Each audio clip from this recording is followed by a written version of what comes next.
ನಮಸ್ಕಾರ. ನಾವು ಕೊಲ್ಲನಹಳ್ಳಿ ಗ್ರಾಮಸ್ಥರು. ದಾವಣಗೆರೆ ಜಿಲ್ಲೆ ಹೊನ್ನಾಳಿ ನ್ಯಾಮತಿ ತಾಲೂಕಿನ ಬಂದಿದ್ದೇವೆ.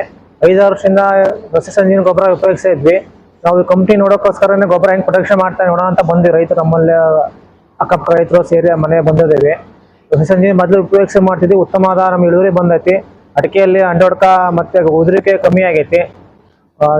ಗಿಡಕ್ಕೆ 2 kg ಗೊಬ್ಬರ ಕೊಡ್ತಾ ಇದ್ದೀವಿ. ಇಲ್ಲಿ ಫ್ಯಾಕ್ಟ್ರಿ ಬಂದ್ಮೇಲೆ ಪ್ರೊಡಕ್ಷನ್ ನೋಡ್ತಾ ಇದೀವಿ. ಬೇವಿನ ಹಿಂಡಿ ಹೆಂಗ್ ಪ್ರೊಡಕ್ಷನ್ ಮಾಡ್ತಾ ಇದಾರೆ, ಗೊಬ್ಬರಗಳು ಹೆಂಗ್ ಪ್ರೊಡಕ್ಷನ್ ಮಾಡ್ತಾರೆ, ಗೊಬ್ಬರಕ್ಕೆ ಏನ್ ಹಾಕ್ತಾ ಇದಾರೆ, ಕಚ್ಚಾ ತೈಲಗಳು ಆಗ್ತಾ ಇಲ್ಲ, ಸಸ್ಯ ಸಂಜೀವಿನಿ ಸಾವಯವ ಗೊಬ್ಬರಗಳೇ ಆಗ್ತಾ ಇದೆ. ಗೊಬ್ಬರಗಳಿಗೆ ಕೋಳಿ ಗೊಬ್ಬರ, ದನಿ ಗೊಬ್ಬರ, ತೆಂಗಿನ ನಾರುಗಳೆಲ್ಲ ಹಾಕಿ ಹೀಗೆ ಅನುಕೂಲ ಆಗುವಂತ ಗೊಬ್ಬರ ತಯಾರಿಸ್ಕೊಡ್ತಿದ್ದಾರೆ. ಬೇವಿನ ಹಿಂಡಿ ಸಹ ಉಪಯೋಗಿಸ್ಬೋದು ಅಂತ ಆಸೆ ಪಡ್ತೀವಿ. ಇಲ್ಲಿ ರೈತರಿಗೆ ಮನವಿ ಮಾಡ್ತೇವೆ. ನಾವು ಅಕ್ಕಪಕ್ಕ ರೈತರುಗಳಿಗೆ ಹೇಳ್ತಾ ಇದ್ದೇವೆ. ಉತ್ತಮವಾದ ಇಳುವರಿ ಬರ್ತೈತೆ ನಮಗೆ.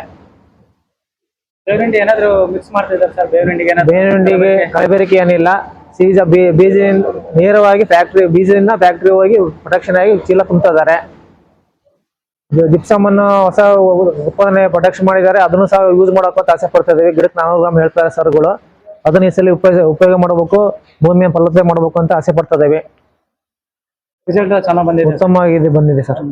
ಈ ನಿಮ್ಮೂರಲ್ಲಿ ಎಷ್ಟು ಜನ ಬಳಸ್ತಾರೆ ಸರ್? ನೀವು ಎಷ್ಟು ವರ್ಷದ ಜನ ಬಳಸ್ತಾರೆ ಸರ್? 4-5 ವರ್ಷದಿಂದ ನಾವು ಉಪಯೋಗ ಮಾಡ್ತಾ ಇದ್ದೇವೆ. ಈಗ ನಮ್ಮೂರಲ್ಲಿ ಸುಮಾರು ಈಗ ಒಂದು 15-20 ರೈತರು ಸಹ ಯೂಸ್ ಮಾಡ್ತಾ ಇದ್ದಾವೆ. ರೀಸೆಂಟ್ ಮೊನ್ನೆ ಮಳೆಗಾಲದ ರೈತರು ಆಗ್ತಾ ಇದ್ದಾರೆ. ಮತ್ತೆ ಈ ಸಲ ಡಿಸೆಂಬರ್ ಮತ್ತೆ ಎಲ್ಲರೂ ಸಹ ತಗೋಬೇಕು ಅಂತ ಆಸೆ ಪಡ್ತಾ ಇದ್ದಾರೆ.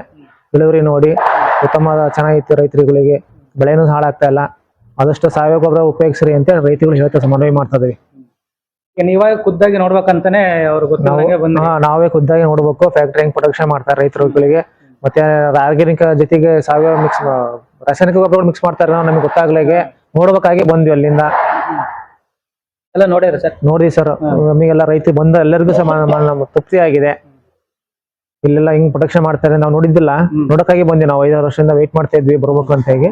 ನಾವು ಸಹ ರೈತರಿಗೆ ಹೇಳ್ಬೋದು, ರಸಸಂಜೀವಿನಿ ಆಮೇಲೆ ಬೇವಿನ ಬೀಜದ ಪುಡಿ ಮಾಡಿ ಅದನ್ನು ಉಪಯೋಗಿಸ್ಬೋದು. ಇದು ಜಿಪ್ಸಮ್ ಅನ್ನ ರೀಸೆಂಟ್ ಆಗಿ ಪ್ರೊಟೆಕ್ಷನ್ ಮಾಡಿದ್ದಾರೆ. ಹರಳು ಟೈಪ್ ಆಗಿ, ಪುಡಿ ಟೈಪ್ ಆಗಿ ಅದು ಸಿಗುತ್ತೆ. ಅದನ್ನು ಯೂಸ್ ಮಾಡೋದು ಅಂತ ಹೇಳ್ತಾರೆ ರೈತರುಗಳಿಗೆ ನಾವು.